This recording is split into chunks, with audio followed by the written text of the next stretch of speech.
such as Supernova 1987A and Eta Carina.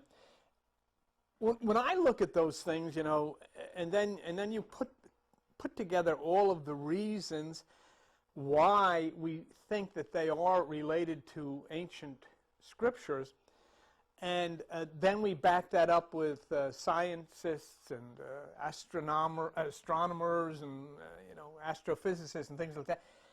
The thing you come up with, and it puzzles me, is that, looking for an intelligence behind this. I say that because what we're doing here is suggesting that someone in ancient times foretold the appearance of these cosmic lights and attached an effect to them.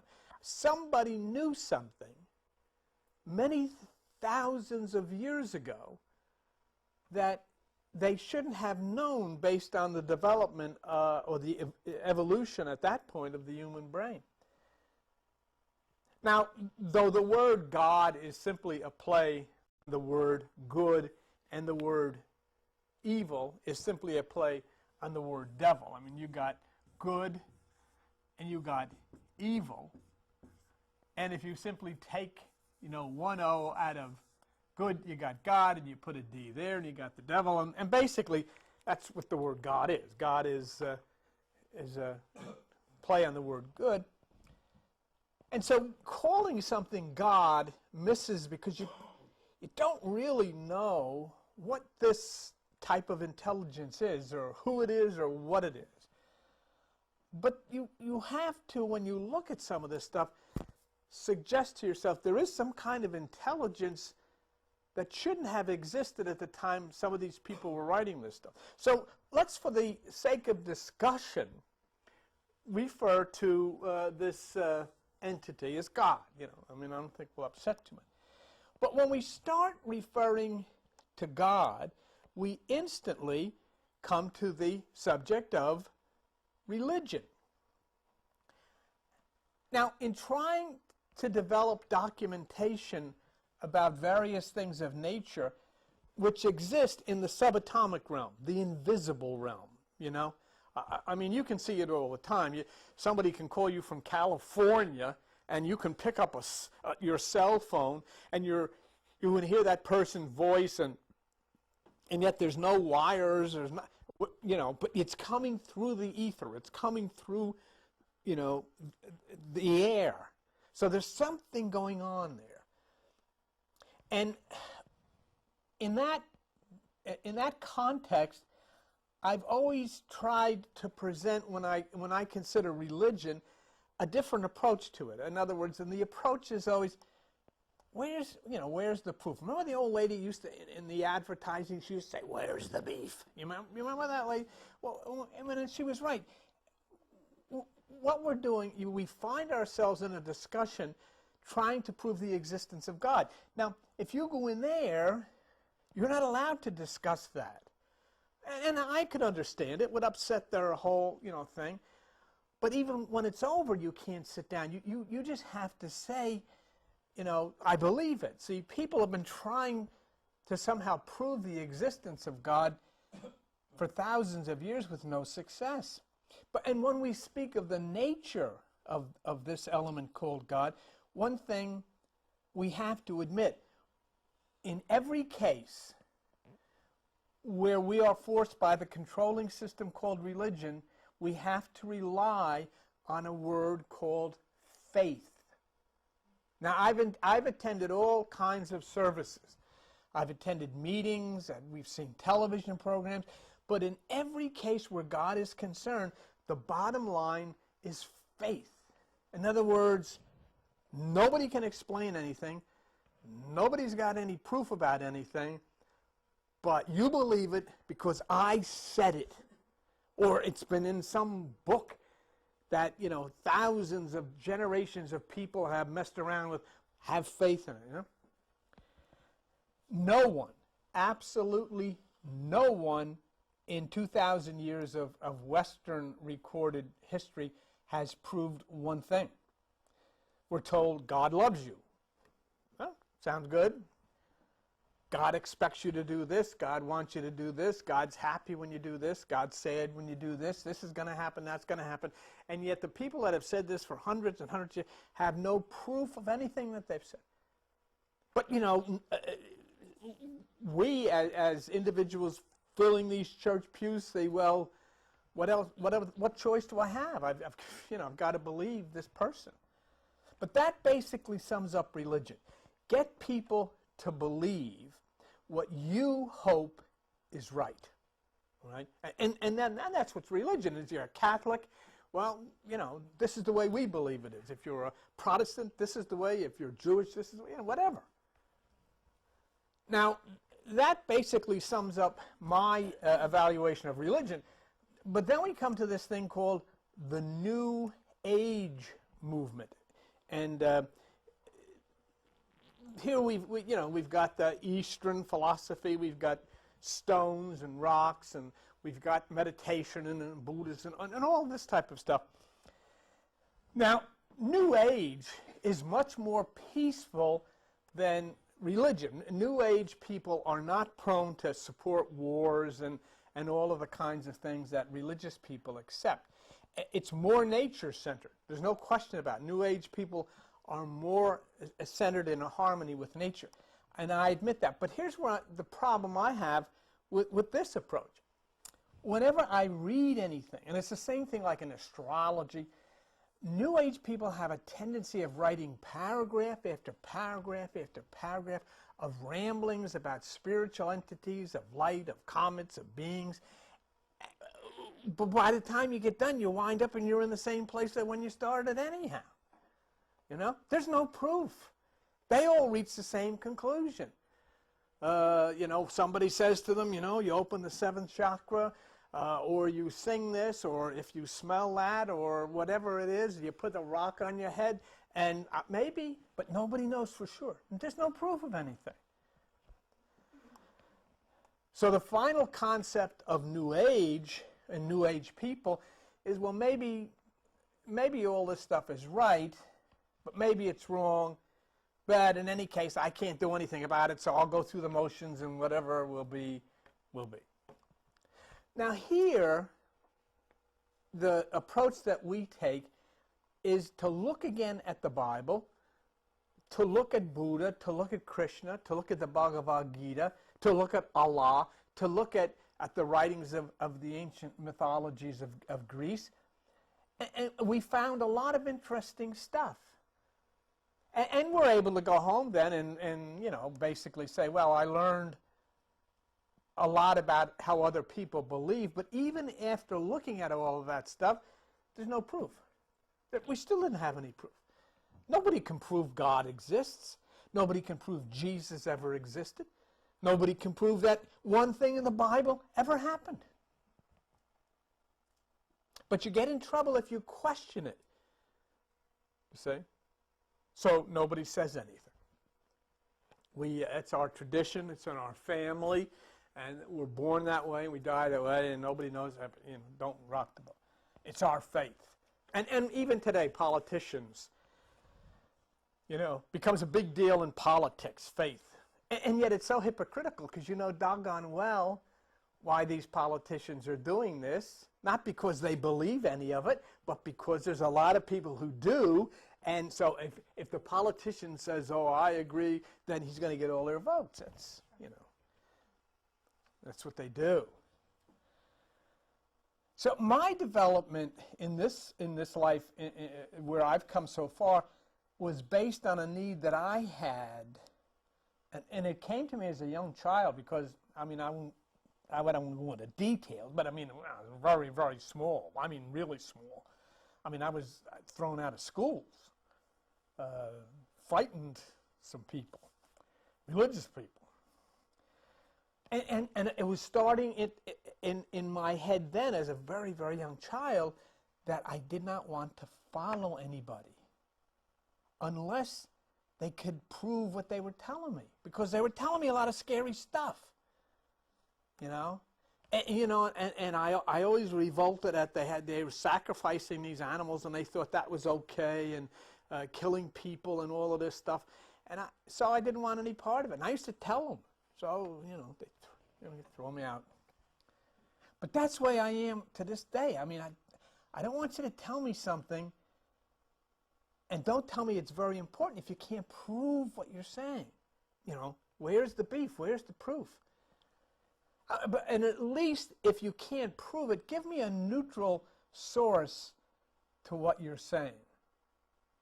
I don't want you to refer me to religious books to back up your religious claims. That's silly, And I don't want to be referred to any New Age books to agree with New Age claims. I mean, give me some neutral stuff that is not, a part of either of these groups.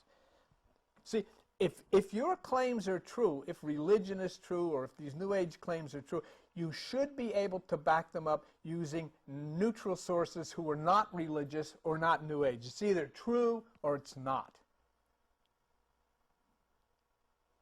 It is or it isn't. But unfortunately, what happens in our culture, for the most part, is many people believe what is what they wish it to be. They want Jesus to come riding down, splitting the eastern sky, riding a white horse. They believe it. Moses that stood and opened the sea. They believe it. Eve talked to a snake. Do you see a little thing from Geico now, the get-go? He's got an English accent. I mean, and that's okay. That's a good ad. It's a very good ad, very clever ad. Or the duck, what's the name of him? Affleck. And they're good ads, but we all know, well, the ducks can't really talk. And little geckos and snakes don't talk. But once you become a religious person, no, that's the way it happens. God can do anything. Common sense. So what we do, we file into church, and when we get to the door, we check our brains at the door, and then on our way out, we pick our brains back up, put them in. So we look for physical proof about the existence of God. Now, where would we begin? Well, let's start here and take a look and see where we begin.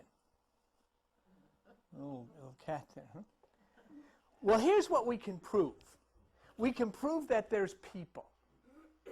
There is no doubt everybody would say, yes, there are people. Because you're sitting next to people now. You see them all. There are cats. We all know pussycats. We love them. This is a great picture. I had to put it in there. But there are dogs and there are people, the dogs.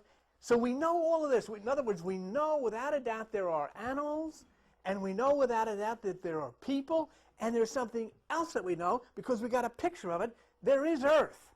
We know that. Thanks to the astronauts, they took a color picture of it. So we can prove that, I should have had the cat on the other side looking at the dog and saying, what the heck is he doing? So we prove that, and that's the first step. People, animals, and planet Earth, we got it. So that was pretty easy. Now the next thing we have to do to prove God is prove that there's a universe for this planet Earth of ours, with us on it, to fly around in. And let's take a look, and there it is. There it is. We're on one of these things, and we're going thousands of miles an hour. Nobody's driving this thing, and here we go. It's like a spaceship. But that's the universe, and we know we can see the sun, we can see the moon, we can see constellations, we can see planets. There's no doubt about it. There is planet Earth, there is physical life walking around the Earth, and there is a universe, and we have proved that. But now we go into the part that's a little tacky. We've got to go into the invisible realm. We go into the invisible realm where we've got God. Remember good that became God? Well, now we've got light that comes down from the universe, and when it gets down in a place where it's attracted by force of another planet, it angles itself. And it comes into the Earth on an angle. It's called an angle of light. It's a photon. It's a messenger particle. In religion, we call these angles of light angels, messenger particles, okay? And if we'll look at the next slide, if you look way back here, you'll see a couple of angels. They're there. But things get pretty tacky here. Huh? Well, she's back here. You see the wings back here. And I think there's another one there, but I'm not sure. It's a little difficult to see. I like the picture, though. So but things get a little tacky here because once we get into this kind of stuff, you know, not only are we then involved with religion, but we're involved with the New Age. We got God, we got angels, we got devils, we got aliens, UFOs.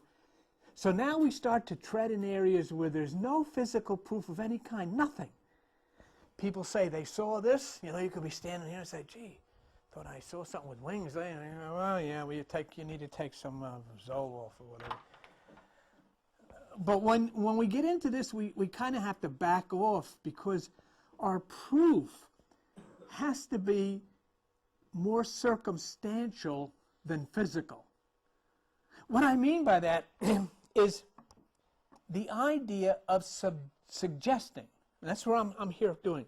Suggesting that something that was part of a culture or written by someone thousands of years ago actually refers to something that can be proven by the things that exist on the earth today. In other words, they wrote about strange things, but if we get past the words and the symbols, it makes us think or say, hey, this could logically mean this. I'll share. But that's where I think we may want to look for such evidence, because all we have for proof is the existence of the earth, the existence of life, the existence of the universe. So now we start looking at things a little deeper under a microscope. So kind of have to spread out a jigsaw puzzle, you know, and see if things fit. Takes a lot of effort. But our goal is to develop proof for what is. Nothing that anyone ever said in the past matters unless there's proof to support what they say. So whatever I say to you is simply an opinion until there's proof. And it's just an opinion. And you're no better off here or in any church or any New Age place if that's all we have. Well, I'm going to say, this is the way it is. Well, what do you mean? Prove it. It's just more ramblings with no proof of anything. So my first question would be then, do things that were written thousands of years ago mean anything? You know, religious people say they do.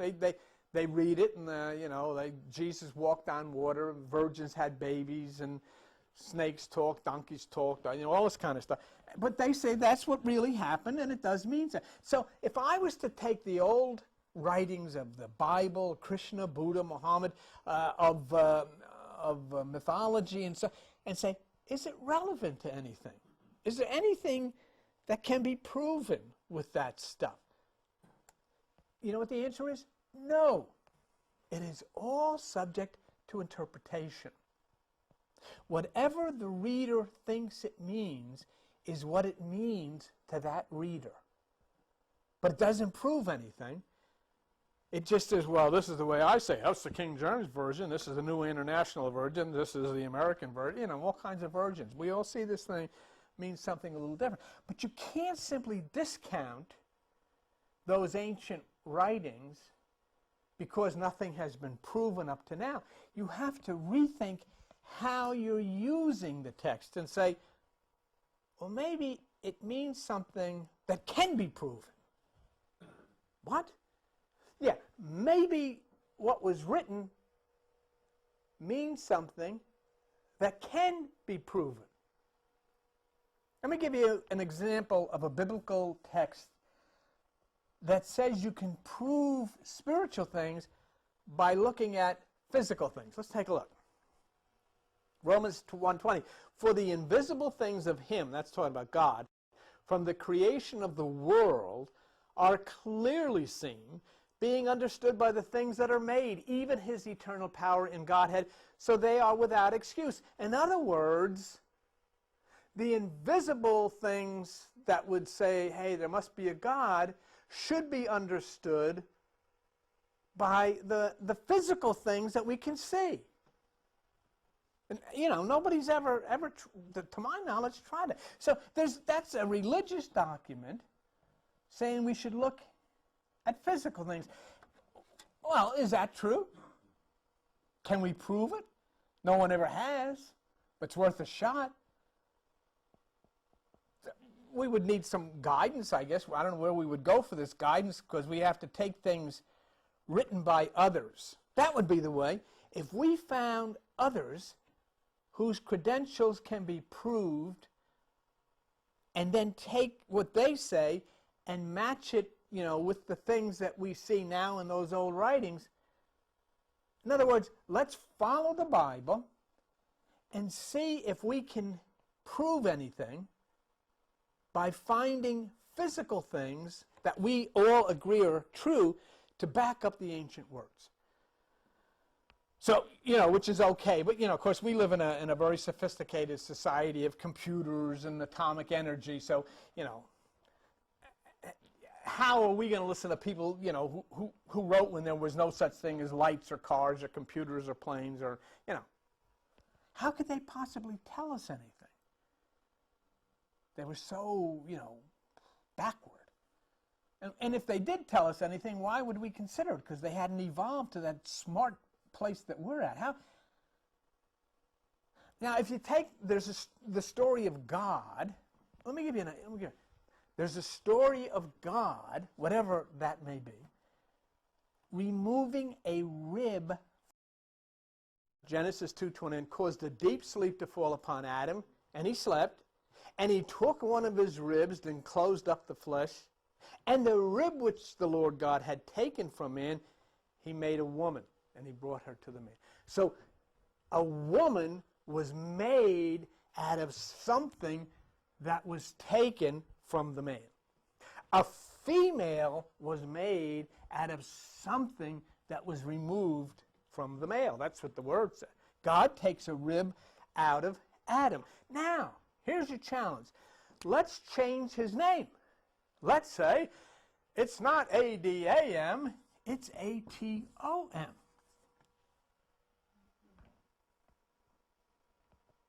God takes something out of an atom and uses it to make something called Eve, a female. But you know what's exciting about that? We took a very ancient writing in the Bible and we can prove it. How do you like that? Let me show you a picture of what Genesis 2:21 could actually be. These are atoms. When you remove an electron from an atom, you make that atom into what is called a positive ion. You take that electron, you bring it over here and insert it into this atom, and you make this atom into what is called a negative ion. Then they come together and you have created what is called an ionic bond. You have positive, negative, male, female, yin, yang, bang.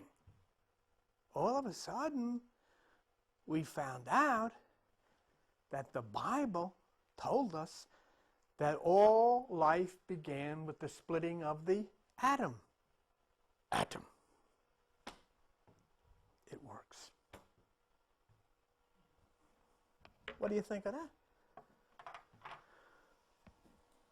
We took the atom, removed it from the left, made a positive ion, placed it in the one on the right, made a negative ion, and we've created male, female, positive, negative. And we have proof that if not taken literally, The Bible was correct, and the Bible, throughout its entire pages, tells you don't take it literally. But here's the other part about this, folks. Whoever wrote that in the Bible knew of nuclear fission, ionic exchange, long before their time. So we can suggest that the Bible is actually stating that in reference to that atom on the top left, all life began when it was split. And then, on top of that, we prove that removing an electron from one atom and placing it into another causes the results that the Bible speaks of. Now, we've looked at physical things. We saw how they work right in front of you. We've connected them to the spiritual or biblical things, and we have then followed the biblical instructions for finding the proof. The invisible things are made understandable by the things that are physical. Look at it again. Look at this first. You see this. This is a scientific fact. You understand it. Now look at the next. Look at that scripture again. The invisible things of him from the creation of the world are clearly seen, being understood by the things that are made. He took a rib out of Adam. He took a rib out of Adam, and he made Eve. And we saw it, and we proved it. So we understand the Bible by proving it as a scientific thing. And it makes us consider the intelligence of whoever wrote this as very, very advanced. Now, let's try the speed of light. Judah is referred to in the Bible as the tribe of light. Let me show you that. 1 Kings 11:36, God says, I give one tribe, that David my servant may have a light always. 2 Kings 8:19, the Lord would not destroy Judah for David his servant's sake, as he had promised him to give him always a light.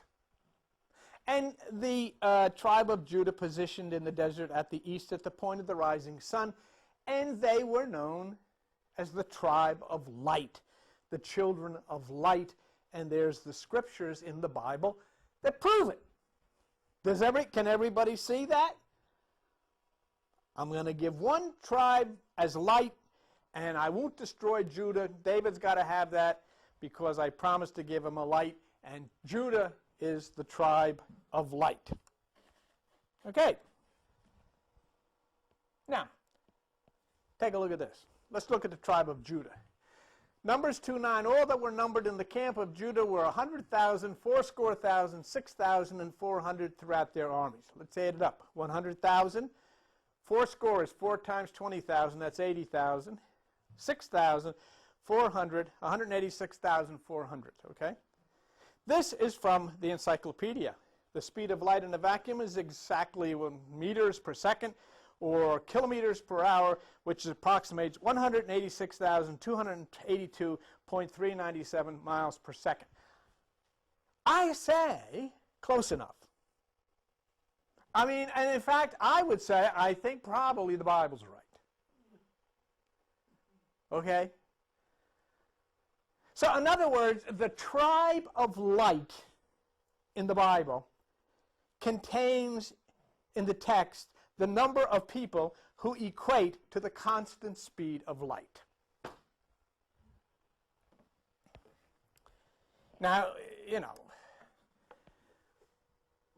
if you'll accept that, I mean, the tribe of light with 186,400 satisfies you with the encyclopedia claiming the speed at approximately, look at that word, approximately 186, 282. You know what the difference is there? 118.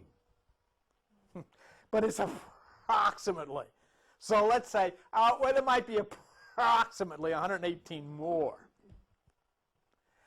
And that's the tribe of light. The tribe of light represented in the Bible with a number that equates to the constant speed of light. And you know what else? Of all of the churches you've gone to, of all of the crystal cathedrals, of all of the move over here, you'll find something on the side of your head. I think you have one too, Ethel. And it's called what? A temple. Oh, brother. Okay, let's take a look at how the temple is constructed. And you shall hang up the veil under the taches. I don't know what that is. And the veil shall be a divider between the holy place and the most holy. There's the veil here, came down and covered. And so out here you're in the holy part of the temple. When you walked into this room, you're into the most holy, the holy of holies. That's where that was. Okay? All right. So the biblical temple has an outer room, an inner holy of holies, and the two are separated by a curtain or a veil. Now, what we're going to do now is try to connect that with our head, with the brain. Let's take a look. Talking about the brain, the outer layer of the meninges is called the dura mater, hard mother. The middle layer of the meninges is called the arachnoid, covered with or consisting of thin, soft, entangled hairs or fibers resembling those of a cobweb or spider's web, veil, or curtain. The inner layer, the one closest to the brain, is called the pia mater, tender mater. Now here's the way that the encyclopedia shows it to us. You have the skin, you have the skull. Then here in this brown, you have dura mater. So in the Bible, that would be the holy place. Okay. Next, you have the arachnoid or the veil or the curtain. This is in the brain. That would be the veil or curtain in the temple. And then right here, you have the Holy of Holies, which is the Pia Mater, tender mother. Okay? I mean, it's pretty clear, pretty well designed and so forth. So the human head, the brain, has an outer covering called dura mater, the inner called pia mater, and the two are separated by the curtain arachnoid. So we have, amazingly, an anatomically correct, when I say anatomically, I mean a correct description of how the body is made, a human brain written thousands of years ago in the Bible, and by not taking it literally, we have proven it correct. And so the question, how did the person who wrote this know so many thousands of years ago? So the question is, who wrote all this stuff? Which has been proven to have definite connections to scientific documentation. It seems that we followed a pattern of considering ancient writers as being an advanced race. And their statements showing links between the physical that we're in now and the astronomical, the cosmic, as being scientifically correct. These three things that we've looked at tonight. Now, if an advanced race was writing this material and they spoke of cosmic events, they would obviously know what they're talking about, I would think. So someone who spoke of nuclear fission, the speed of light, the construction of the human brain thousands of years ago would seem to be beings that should be listened to. Let me show you something. Let's take a look at the flying horse and the human brain. When spoke of in Revelation, it was connected with the white horse in the sky. Let's take a look at this. And then we'll go to the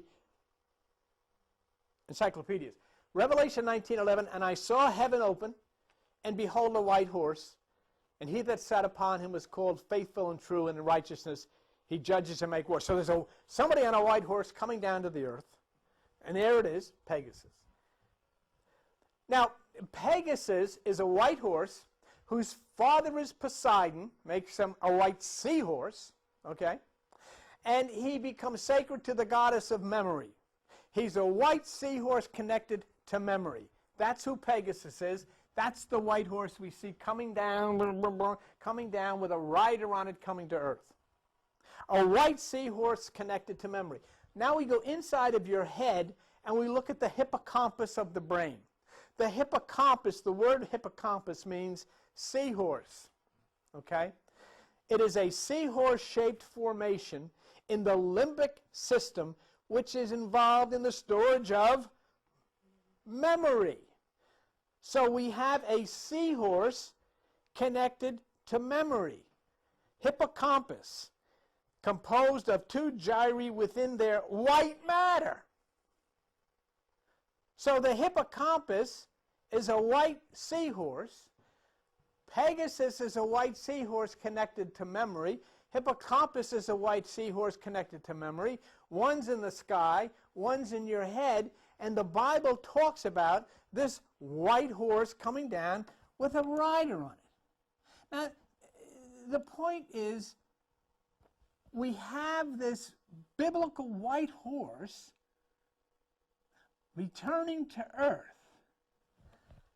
And all of this white horse in the sky, white horse in our head, is connected to memory. Somebody's riding that white horse in Revelation, and he's coming back to earth. In other words, he's being sent back to earth for something. Okay? What? Watch what Jesus says in the next statement. John 14:26, the Comforter, which is the Holy Ghost, the Father will send in my name. He will teach you all things and bring all things to your remembrance. The white horse is carrying somebody coming back to earth. Jesus says somebody is going to come back to earth, connected with memory, remembrance. And that which is inside of our head is a white horse connected to memory or remembrance. So there we have the white horse bringing something to earth. Jesus says something will be sent to bring us to remembrance, and the white horse of the brain's connected to memory. So I feel that we have accumulated enough circumstantial evidence in comparing contemporary science with ancient texts to conclude that without a doubt a supreme mind that we call God exists. Now, what we have missed by not paying attention to the strange minds who expressed deep truth concerning life and the universe and eternity behind the coded messages of mythology which make up the Bible.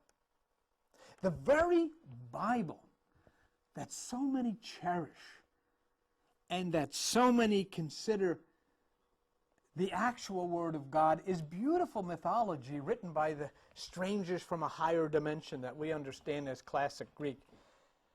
I told this story years ago, but it's a very beautiful story of mythology, and I wanted to just show it to you. I can show it to you a little better than I could in the past. But this wonderful story is connected both to Pegasus and the hippocampus. There was a handsome youth named Narcissus, and he was courted by many lovers for his handsome stature, his beauty, but he rejected them all. Because he said he would only consider someone who was as beautiful as he himself was. There was a little nymph.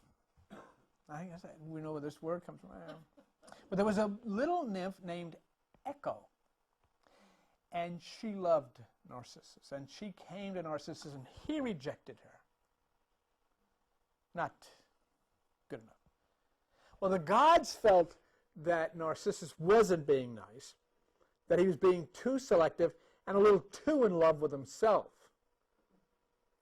So he was sent to Mount Helicon to find himself. Now, Mount Helicon is where Pegasus kicked the fountain, which made him sacred to the goddess of memory. Now, Echo, she had a problem too. Echo was a chatterbox. Her mouth was running all the time. She was talking about everybody. Never shut up. The goddess Hera had had enough. This little, so-and-so. So the goddess Hera struck out at Echo so that Echo could only repeat what was said to her. So she was in distress. And when Narcissus was sent to Mount Helicon, Echo, with her disability and all intact, was so absorbed, and she loved him so much that she followed him. So she followed him to Mount Helicon, but she hid herself in the woods so he could not see her. She didn't hide herself too well, as you're going to hear, but she hid herself nonetheless. But there's come on. These are beautiful paintings from. But anyhow, there's Narcissus, and here's this guy. There's Echo, and here's this guy Narcissus, and he's staring at himself in the water. He can't get enough of it. And this guy is good looking.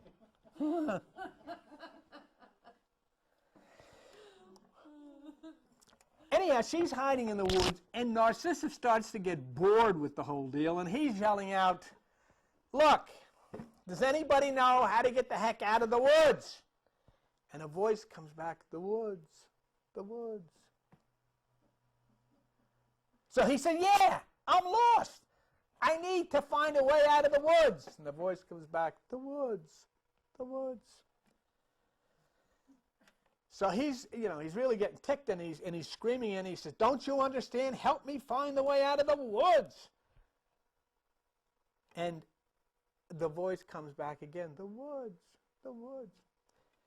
So with that, Echo couldn't take it anymore. She comes bursting out of the woods, and she throws herself at his feet, and Narcissus picks her up and shakes her. He says, "You're just like all the other nymphs. Everybody's trying to kiss me and tell me I love you." And she says, "I love you."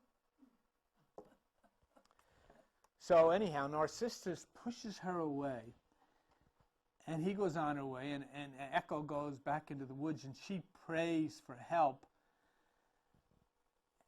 And the gods hear her prayer, and the gods reply to her, "May he who loves not others love himself." And then, as we see in the next picture, day after day, Narcissus would just lay there and stare at himself lovingly, at his reflection. But unfortunately, he began to waste away. He wasn't eating, and he wasted away, became very weak, laid there. And just before he died, he screamed out, "Farewell!" And a little voice came from the woods that said, "Farewell, farewell." What happened then was Echo also wasted away because she wasn't eating and lost her strength, and she became lost in the woods. And she became a voice in the woods that you can hear this very day. She will answer you. And when searchers went to look for Narcissus, they found only that. A flower that is now called Narcissus. And Narcissus became a very handsome flower whose head bends towards the water rather than towards the sun. The flower Narcissus is a daffodil, one whose flowers have a short corona and are usually borne separately. And the word narcissism means egoism, love of oneself. I thought it was particularly beautiful that the flower does bend towards the water and not towards the sun. And of course, narcissism is an illness, but you can see what we're trying to build here. It's a contemplation or meditation. See, get what's being discussed here. A contemplation on meditation on one's self that will cause oneself to reach a point of Passover where the flesh becomes one with nature. the person becomes a flower. See, the person passed over to a new realm because through meditation it had overcome the self. And so the deep concentration on oneself in meditation, okay, elevates one to that second level of consciousness, which is water. And one separates then from the obsession with the self to become one with nature and to become one with God. That is the real deep meaning of the story of Narcissus. You know, it wasn't necessarily his obsession with himself and his looks. What's being told there is the obsession of the human being with the physical realm of life, the physical body, the physical things. You know, it's like where Jesus says, take no thought for yourself, you see.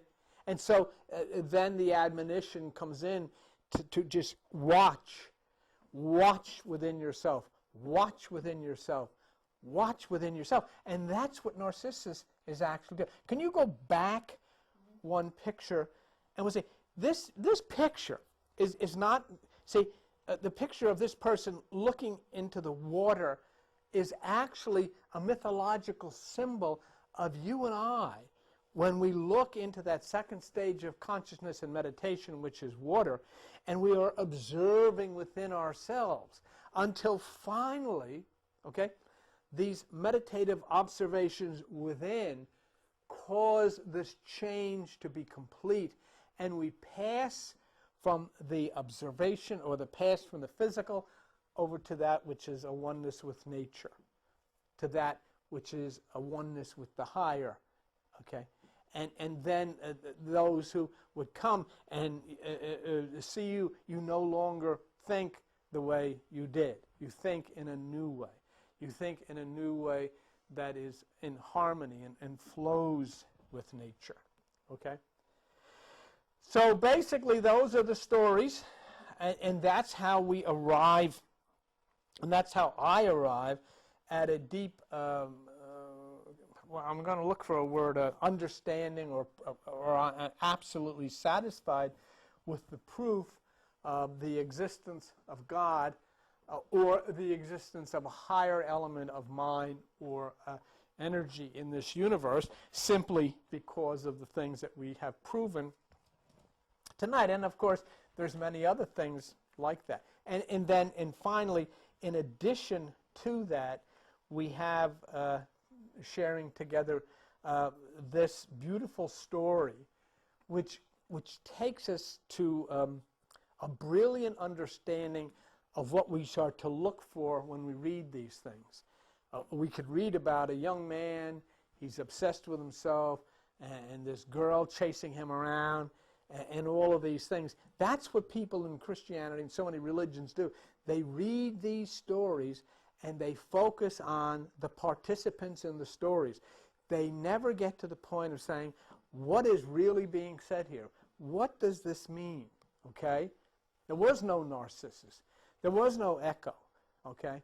But these are just stories to dramatize the need that we have to look deeply into ourselves and change our perspective and the obsession that we have with the physical. Okay? In the same exact way that these other stories of the Bible do not mean what they say. No, there was not a physical Jesus. There doesn't have to be. There's a real Jesus that exists within every living thing on the planet Earth or in the universe, okay? There was no opening of the Red Sea.